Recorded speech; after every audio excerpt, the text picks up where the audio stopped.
السلام علیکم ورحمۃ اللہ وبرکاتہ۔ آج ہم بات کریں گے نواقض وضو کے اوپر، یعنی کن کن چیزوں سے وضو ٹوٹ جاتا ہے۔ بہت اہم مسئلہ ہے، اسے سمجھنا بہت ضروری ہے، کیونکہ وضو اگر ہمارا نہیں ہے تو ہماری نماز، ہماری تلاوت، کوئی بھی عبادت ہماری قبول نہیں ہوگی۔ ٹھیک ہے، تلاوت تو قبول ہوگی، اس کا ثواب بھی ملے گا، لیکن اگر بغیر وضو کے پڑھیں گے تو اس کا ثواب کم ہوگا، اور نماز وغیرہ تو قبول ہی نہیں ہوگی، کیونکہ بغیر وضو کے نماز نہیں ہوتی ہے۔ تو ہمیں سمجھ لینا بہت ضروری ہے کہ کن کن چیزوں سے وضو ٹوٹتا ہے۔ اور دوسری بات یہ بھی ہمیں سمجھنا ہے کہ ہمارے معاشرے کے اندر، ہمارے ماحول میں، اور خاص کر کے نوجوان جو طبقہ ہے اس کے اندر یہ بات بہت مشہور ہے کہ اگر کوئی انسان گانا گا لے یا گالی دے دے یا منہ سے کوئی فحش کلام نکال لے یا کھائے پیے تو اس سے وضو ٹوٹ جاتا ہے۔ وہ یہی سوچتے ہیں اور یہی سمجھتے ہیں، جبکہ یہ ایک غلط فہمی ہے۔ ہاں، گالی دینا ایک الگ گناہ ہے جس پہ گناہ ملتا ہے، غلط کام کرنا اس پہ ایک الگ اللہ کی پکڑ ہے، الگ گناہ ہے۔ لیکن اگر کوئی منہ سے گانا گا لے یا گالی دے دے تو اس سے وضو کے اوپر کچھ اثر نہیں پڑتا۔ ہاں، مستحب ہے کہ وضو کو دہرا لیا جائے، لیکن اگر اسی وضو کے ساتھ میں اگر وہ نماز کو ادا کر لے تو نماز بھی اس کی ہو جائے گی اور اس کو ثواب بھی پورا ملے گا، اور اگر تلاوت کرے اسی وضو کے ساتھ تو اس کو اس کا بھی ثواب ملے گا۔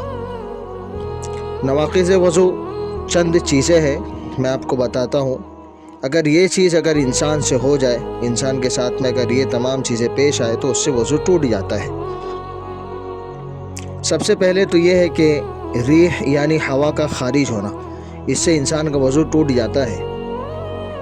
اور پیشاب یا پاخانہ کا نکل جانا، یا ان دونوں راستوں سے کسی اور چیز کا نکل جانا۔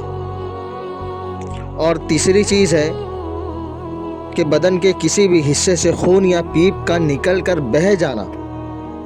اگر خون یا پیپ نکلا اور وہیں رکا ہے تو اس سے وضو نہیں ٹوٹے گا، اگر وہ بہہ جاتا ہے تو اس سے وضو ٹوٹ جاتا ہے۔ ٹیک لگا کر یا سہارا لگا کر سو جانا، اس سے بھی کیا ہوتا ہے؟ وضو ٹوٹ جاتا ہے۔ اگر کوئی انسان سہارا لگایا، ٹیک لگا کر سو گیا، اور وہ ایسا ٹیک لگایا کہ اگر وہ ٹیک کو ہٹا دیا جائے تو وہ گر جائے، تو اس سے بھی کیا ہوتا ہے؟ اس کا وضو ٹوٹ جاتا ہے۔ اور پھر کوئی انسان منہ بھر کر الٹی کرے، قے کرے، تو اس سے بھی کیا ہوتا ہے؟ وضو ٹوٹ جاتا ہے۔ اور نماز کے اندر انسان ہو اور نماز کے اندر زور سے قہقہا لگا کر ہنسنے لگے تو اس سے بھی انسان کا وضو ٹوٹ جاتا ہے۔